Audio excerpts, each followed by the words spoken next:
Wargi Bandung, selamat datang di Bandung International Podcast bersama Kang Duhan yang akan menemani Wargi Bandung di Bandung International Podcast episode 5 kali ini. Seperti biasa di Bandung International Podcast, Kang Duhan selalu ditemani dengan narasumber yang pastinya keren banget. Kali ini Kang Duhan sudah bersama Dr. Zaini Alif SSN MDS atau lebih akrab disapa Kang Zaini selaku pendiri komunitas Hong dan Ketua Komite Permainan Rakyat dan Olahraga Tradisional Indonesia. Halo Kang Zaini. Halo, Assalamualaikum, Sampurasun. Waalaikumsalam, Rampes Kang. Apa kabar Kang? Alhamdulillah baik, kondisi baik. Alhamdulillah. Lagi sibuk apa nih Kang sekarang Kang? Ya, di KPOT mungkin lagi sibuk-sibuknya karena sekarang kita menghadapi Pekan Kebudayaan Nasional kan. Pekan Kebudayaan Nasional yang salah satunya adalah tentang permainan rakyat olahraga tradisional. Kemudian juga pendirian beberapa desa wisata berbasis permainan tradisional di beberapa provinsi. Ya. Oke, baik Kang. Nah, Wargi Bandung ini pengen tahu Kang, apa itu komunitas Hong? Oke, selamat sore semua. Semoga semua warga Bandung yang hadir di podcast ini juga sehat dan dapat perlindungannya. Jadi komunitas Song itu sebuah komunitas yang menggali potensi dan nilai-nilai dalam permainan tradisional. Jadi berbasis dari kajian dan sebagainya.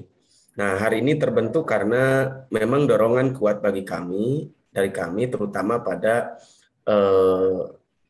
permainan tradisional memang selalu disandingkan atau diversuskan dengan permainan modern gitu, bahwa permainan tradisional itu adalah berlawanan.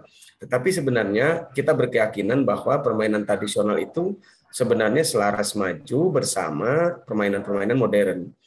Permainan-permainan modern asaskan pada konten-konten yang tentu saja bertujuan untuk meningkatkan kemampuan mereka dalam melek teknologi dan sebagainya. Nah, permainan tradisional itu lebih menitikberatkan pada pembelajaran tentang konten, nilai dan karakter. Nah, kemudian kami bentuklah komunitas Hong ini untuk membantu penyebaran tentang nilai-nilai permainan rakyat dan olahraga tradisional itu di masyarakat. Nah, kami dirikan di Bandung sebagai center dari penebaran permainan tradisional ini. Kemudian akhirnya jadi kunjungan, jadi banyak kunjungan, banyak yang memanfaatkan tempat kami, banyak memanfaatkan data permainan kami, karena kemudian kami berkeyakinan bahwa mungkin salah satunya orang tidak memainkan permainan tradisional karena mungkin lupa dan datanya sudah tidak ada. Maka terkumpullah se-Jawa Barat itu sekitar 360 jenis mainan dan seluruh Indonesia ada 2.600 jenis permainan tradisional gitu. Ya. Oke, Kang. Kalau dari namanya sendiri nih Kang, kenapa dipilihnya menjadi komunitas Hong gitu untuk namanya? Komunitas Hong ini sebenarnya dari permainan tradisional di Sunda. Jadi permainan tradisional di Sunda itu ada namanya petak umpet. Petak umpet itu atau di Sunda itu disebutnya kucing sumput gitu. Kucing sumput, mereka saling bersembunyi, kemudian ketika sang kucing mencari dan kemudian menemukan yang dikejarnya, maka dia akan bilang Hong. Hong itu sendiri dalam bahasa Sunda, kahongken itu ketemu. Jadi Hong itu artinya bertemu. Jadi kalau orang Sunda, kalau Kang Duhan misalkan lagi mencari saya, terus saya bersembunyi, aduh biar nggak ketemu, terus tiba-tiba lagi belanja ketemu, aduh, nah itu kahongken kalau orang Sunda bilang, nah itu kahongken, kahongken nih, kapangi, nah gitu. Nah dalam konteks permainan, Hong itu artinya ketemu. Nah kemudian akhirnya kita angkat dalam bentuk komunitas, akhirnya kita berusaha menemukanali permainan tradisional yang selama ini tersembunyi dan sebagainya, nilai-nilainya tersembunyi dan sebenarnya kita gali lagi dengan konteks Hong tersebut. Nah, dari namanya tersebut pun kita cari lagi Hong itu apa. Data ada dalam Kalimah Siliwangi yang mengatakan bahwa Hong itu adalah pertemuan dia dengan Tuhan. Jadi kalau orang ingin bertemu Tuhannya, dia mengatakan Hong. Maka kemudian kita menemukan lagi ternyata Hong itu adalah sifat dasar manusia juga ketika mereka bersembunyi di dunia, dan kemudian ketika Tuhan mengatakan Hong, maka dia selesai dalam dunia yang penuh permainan ini gitu. Nah, akhirnya kita yakin dengan pola itu, dan kemudian kita bagaimana kemudian kita kenali nilai-nilai permainan tradisional, disosialisasikan lagi ke masyarakat, dan kemudian bagaimana itu menjadi jalan kebaikan bagi semuanya. Apa itu menjadi pendidikan karakter untuk seorang anak, atau apa itu anak jadi mengenal dirinya, mengenal lingkungannya, mengenal alamnya, dan secara implisit dia mengenal nilai-nilai Tuhan. Gitu. Ya. Oke, baik. Dalam sekali ya. Jadi definisi dari nama Hong ini. Jadi ingat masa kecil nih waktu masih bermain Ya, kucing sumput begitu kan. ya, betul Kang Duan. Pasti selalu bilang Hong, Hong gitu kan, Iya, ketemu gitu, betul, ya. benar banget Ada Kak. Hong 25 kan dan sebagainya gitu. Ya. Ya. Sebelum lanjut ke pertanyaan berikutnya, Duhan ingin bertanya juga nih sama Kang Zaini. Menurut Ya. Kang Zaini, bagaimana pengetahuan generasi Z terhadap budaya tradisional, khususnya permainan tradisional, Kak? Nah, ini dari kajian yang kami lakukan juga di sini adalah jadi gini, Kang Duan.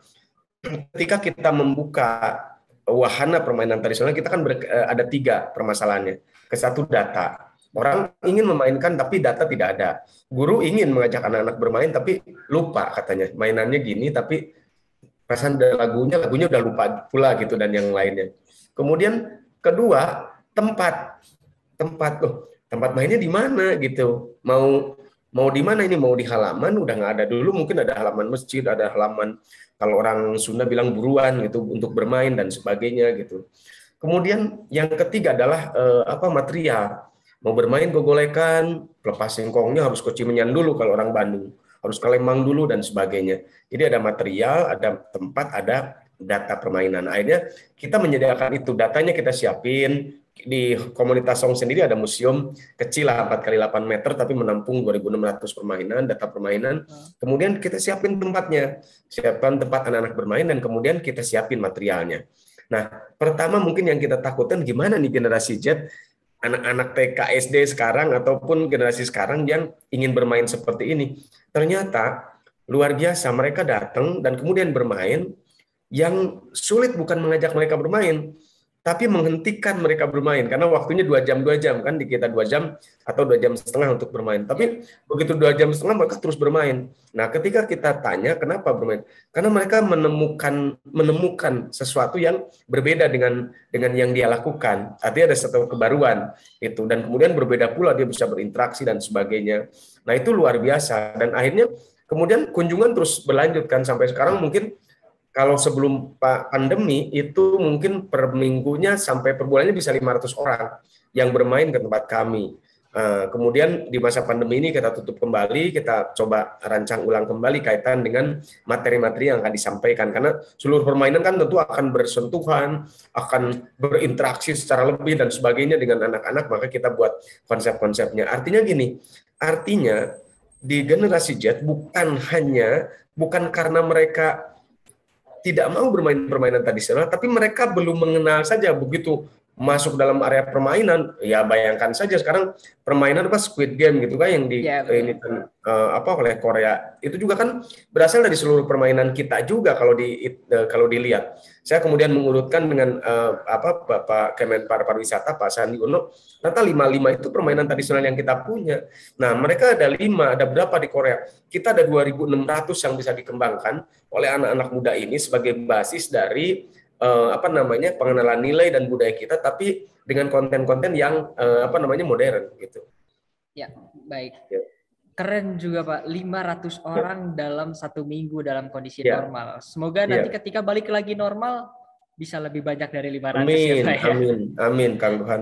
Nah, kan, amin, terima kasih ya. Baik. Untuk komunitas Hong ini sendiri kan ini membahas tentang permainan tradisional. Nah, berapa range usia dari anggota dari komunitas Hong ini sendiri, Pak? Anggota komunitas Song ini sebenarnya dulu memang kami targetkan untuk anak-anak sampai usia remaja gitu. Tapi sesuai sejalan dengan berkembangnya, ternyata dari mainan juga ada yang berkembang jadi produk, ada kemudian yang menjual produk, ada dan sebagainya, maka range-nya jadi panjang. Kemudian ternyata ada orang tua yang menjadi alih transfer knowledge-nya, transfer pengetahuan. Jadi akhirnya dia menjadi guru-guru dan sebagainya yang usianya bisa ada yang 70 tahun, 60 tahun, dan kemudian masuk juga dari komunitas. Artinya ketika ini berlangsung, ternyata permainan bukan hanya sebuah permainan saja.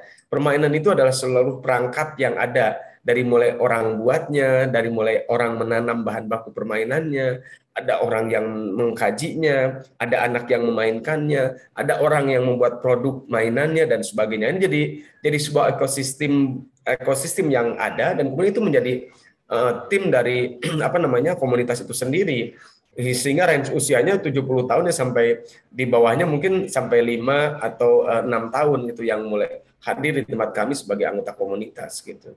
Ya, dari setiap kalangan dimulai dari anak-anak hingga dewasa ya Pak. Ya. Ya. Oke, untuk programnya sendiri Pak, dari komunitas Song adakah program rutin yang dilakukan?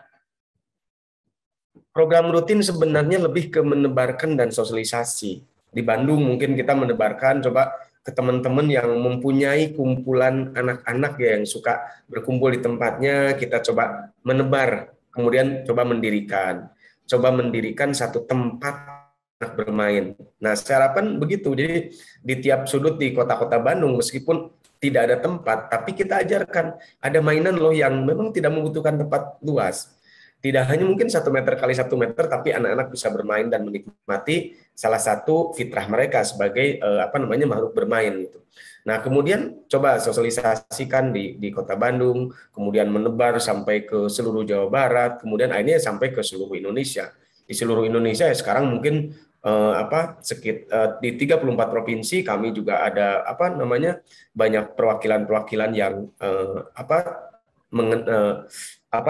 bergerak melalui permainan tradisional, dan sekitar 280 kabupaten kota. Bahkan minggu besok itu 250 desa di Sumatera Utara untuk menjadi desa permainan rakyat atau olahraga tradisional gitu.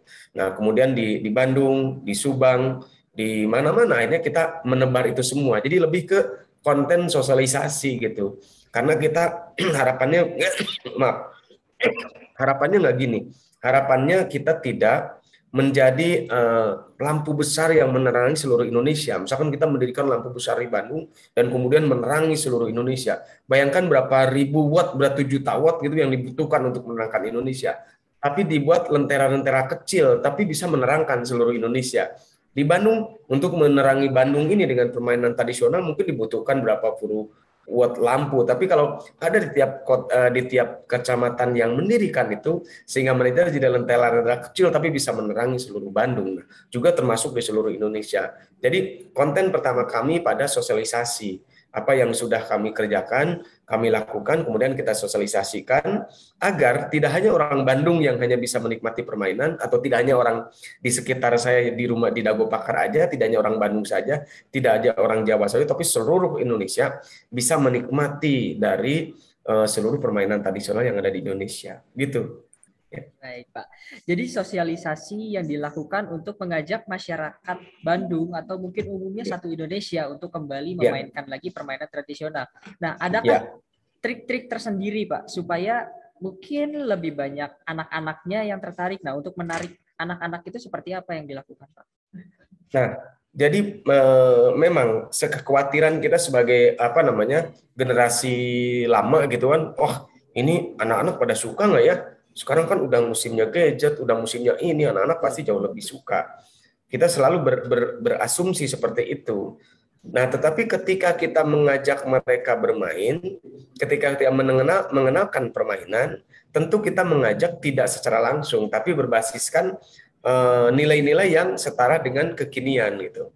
Kita banyak menggunakan trik-trik seperti itu. Misalkan dalam berbagai macam permainan kita kadang menggunakan leveling. Ada level 1 kemampuannya ABC, kemudian naik ke level 2 DEF, kemudian GHI dan sebagainya gitu. Leveling itu yang kemudian menjadi tantangan yang dibutuhkan anak-anak sekarang untuk mereka jauh lebih tertarik. Nah, kita juga create seperti itu. Nah, sebenarnya leveling itu menunjukkan pada kemampuan-kemampuan pada usia ataupun pada kemampuan-kemampuan tubuhnya. Dari mulai level 1 adalah permainan dengan clapping tangan dan sebagainya, ada salam sabrang, ada kemudian ampar-ampar pisang, ada dan sebagainya. Kemudian mulai masuk ke dalam gerak tubuh, ada tubuh yang kalau di Sunda ada sasalimpetan, kemudian ada ayang-ayanggung dan sebagainya. Kemudian pada di luar tubuhnya ada batu, ada pepancakan dan sebagainya, ada air, ada pat-pat kulipat dan sebagainya, kemudian ada angin, ada kolecer dan sebagainya. Leveling-leveling itu yang kemudian tingkatan mereka menjadi sebuah tantangan, itu salah satunya. Nah, salah duanya kita coba bagaimana berbasiskan nilai. Kepada siapa? Kepada orang tuanya. Karena gini, kadang permainan tradisional itu tidak berkembang karena orang tua yang tidak mau anak-anaknya bermain permainan tradisional. Satu, alasannya kotor; dua, alasannya apa namanya, dia harus mengawasi terus-menerus; tiga, mungkin tidak ada datanya, dan yang lainnya gitu. Akhirnya kita memberikan kesadaran tentang konten nilai yang dimiliki oleh permainan tersebut. Nilainya apa sih? Bisa, oh ini permainan ini sebenarnya mengajarkan tentang konten kerjasama. Oh, ini permainan mengajarkan tentang bagaimana anak-anak jauh lebih berempati. Misalkan salah satunya, paciwit-ciwit lutung misalnya. Paciwit-ciwit lutung si lutung pindah ka luhur dan sebagainya. Orang mungkin akan, oh ya, hanya mencubit aja dan sebagainya. Tapi kita ajarkan mereka melalui konten nilai bahwa selama anak-anak saling mencubit ini, mereka sedang belajar tentang konten nilai empati itu sendiri. Bagaimana kemudian cubitannya dikeraskan dan kemudian kerasa ke yang lain, kerasa sampai ke tangan dia yang ada di bawah, kemudian dia melemahkan, dan itu anak-anak sedang belajar tentang konten nilai-nilai empati. Bagaimana congklak tidak hanya bermain mereka tentang menabung dan sebagainya, tapi bagaimana anak-anak tuh terbiasa berbagi pada sesamanya. Jadi anak-anak kemudian meraup di lubang satu, kemudian dia berbagi, simpen di lumbung satu, tidak semuanya, tapi dibagikan ke Senin punya orang. Jadi Senin, Selasa, Rabu, Kamis, Jumat, Sabtu, Minggu, kemudian masuk ke lumbung, masuk ke Senin punya orang, Selasa punya orang, dan sebagainya. Bagaimana dia belajar berbagi dan sebagainya. Nah, nilai-nilai itu yang kita berikan kepada orang tua, sehingga orang tua akan jauh mendorong lebih kuat anak-anaknya untuk bermain permainan tradisional, terutama untuk bagaimana dia memberikan kesadaran tentang nilai tersebut. Apakah si anaknya harus paham tentang nilai-nilai tersebut? Tentu tidak, karena sulit dipahami seorang anak tentang konten tersebut. Tapi mereka akan menghabitkan, jadi membiasakan diri, membiasakan berbagi, berbiasa empati, berbiasa gotong royong, berbiasa musyawarah dan sebagainya. Nah, pembiasaan atau habituation inilah yang kemudian menumbuhkan mereka dan tumbuhlah menjadi sebuah karakter di masa depannya. Gitu. Baik, Gitu. Pak. Oke, Kang. Untuk permainannya sendiri nih, Kang. Permainan apa aja sih yang menjadi favorit dari anak-anak atau para penggunanya atau para pemainnya nih? Berbeda-beda sih sebenarnya. Jadi anak-anak tuh berbeda-beda. Kadang-kadang kita berpikir, oh ini pasti disukai anak-anak semua. Ternyata tidak juga. Ada anak-anak yang menyukai permainan-permainan yang berbasiskan bahan. Ada permainan sarung, ada permainan kain dan sebagainya. Ada anak-anak yang senang berbasiskan tubuhnya, misalkan kelaping tangan itu sendiri, atau bedil sorolok, bedil jepret dan sebagainya, yang memang tubuh ini berinteraksi dengan ininya. Tapi ada yang anak-anak yang suka dia interaksi dengan alam, dia si tubuh tidak bergerak banyak, tetapi dia berinteraksi dengan alam. Oh, ada batu ya, kita tumpuk, kemudian oh jadilah permainan papancakan. Oh, ada angin ya, oh jadilah kemudian permainan kitiran atau permainan kolecer dan yang lainnya. Kemudian oh ya, ada daun ya, oh kita akan bermain keris-kerisan, kemudian ada udang-udangan dan sebagai hurangan dan sebagainya. Akhirnya kemudian kita bisa melihat, oh benar, ada keragaman di anak-anak yang tentu saja ini menjadi keragaman kesukaan. Tapi tentu ada yang disukai, bukan masalah mainannya, tetapi yang disukai itu adalah pada hal-hal yang sifatnya uji ketepatan, misalnya uji fokus dan sebagainya. Mungkin karena mereka terbiasa melempar, menembak dan sebagainya, maka permainan bedil jepret kadang-kadang menjadi favorit, atau bedil karet yang menembak tumpukan kemudian jatuh jadi favorit. Kenapa? Dia ada tantangan tersendiri, dia ada hasil tersendiri yang kemudian menyerupai permainan-permainan yang ada sekarang. Gitu, Kang. Baik, Kang. Menarik sekali dari komunitas Hong. Warga Bandung bisa bermain ratusan permainan tradisional. Nah, bagaimana caranya untuk bergabung atau bermain bersama dengan komunitas Hong? Ya, sebenarnya tinggal datang saja ke komunitas Hong di Dago Pakar sini, dan kemudian kita akan bermain bersama. Kita akan bermain bersama, yang penting mari kita menebarkan permainan tradisional ini, bukan pada konten bermainnya, tetapi pada konten bagaimana ini salah satu generasi kita ini lebih mengenal budayanya. Karena budaya yang paling gampang dikenali budaya bermain, karena mereka semua orang sangat-sangat serius dalam bermain. Tidak ada yang mau sedang bermain itu diganggu. Maka permainan adalah kegiatan-kegiatan kita yang paling serius. Artinya sangat mudah sekali untuk dikenalkan kepada generasi sekarang ini lewat bermain. Kemudian untuk masuk ke di Hong ini, jadi kita juga berkeinginan bagaimana menumbuhkan nilai-nilai karakter pada anak-anak sekarang. Jadi tidak hanya menumbuhkan nilai-nilai pada pemahaman teknologi saja, tapi kita bersanding bahwa anak-anak sekarang itu sudah mumpuni. Satu, kemampuan teknologi, melek masalah teknologi mereka mampu, tapi nilai-nilai yang dijalankan sebagai nilai kultur budaya bangsa ini, adat ketimuran, mereka saling berbagi, bermusyawarah, empati, berkeadilan dan sebagainya, bersatu dengan teman-temannya, kemudian saling membela teman-temannya, kemudian banyak hal tentang nilai-nilai kebaikan bersanding dengan ini, maka akan menjadi generasi yang sangat dibutuhkan pada generasi mendatang, menjadi satu bekal bagi mereka. Nah, itu saja sih konten-konten yang harapannya bisa diikuti oleh seluruh anggota komunitas. Baik, Kang Zaini. Terakhir, pesan-pesan untuk wargi Bandung ini dari komunitas Hong. Nah, pesan-pesannya sebenarnya kaitan dengan permainan tradisional ini. Jadi wargi Bandung semua bahwa ketika kita bermain permainan tradisional, kita tidak mengajak anak-anak atau kita semua itu mundur jauh ke belakang, tetapi kita menghadirkan sesuatu yang berbasiskan nilai yang diwariskan oleh leluhur bangsa ini menjadi konten di masa kini untuk persiapan ke masa depan. Jadi bagaimana pendeliveran konten kebaikan-kebaikan yang disampaikan melalui gerak pembiasaan dalam permainan tradisional itu disampaikan. Bagaimana anak terbiasa jujur, bagaimana anak-anak terbiasa bermusyawarah dan sebagainya lewat permainan-permainan tradisional. Nah, hal ini juga akan berimbas pada anak-anak di masa depan. Artinya permainan tradisional tidak hanya menjadi bagian alat mainan saja, tetapi bisa berimbas pada yang lain. Bagaimana permainan itu bisa melahirkan produknya bagi UMKM dan sebagainya. Kemudian di Bandung terutama jadi pertunjukan permainan tradisional. Kemudian jadi media olahraga tradisional gitu dan yang lainnya, sehingga anak-anak kita jauh lebih mudah bergerak, lebih senang bergerak dan sebagainya. Jadi pada intinya wargi Bandung semua bahwa mari kita bermain tapi tidak main-main. Jadi karena kita bermain yang tidak main-main. Terima kasih.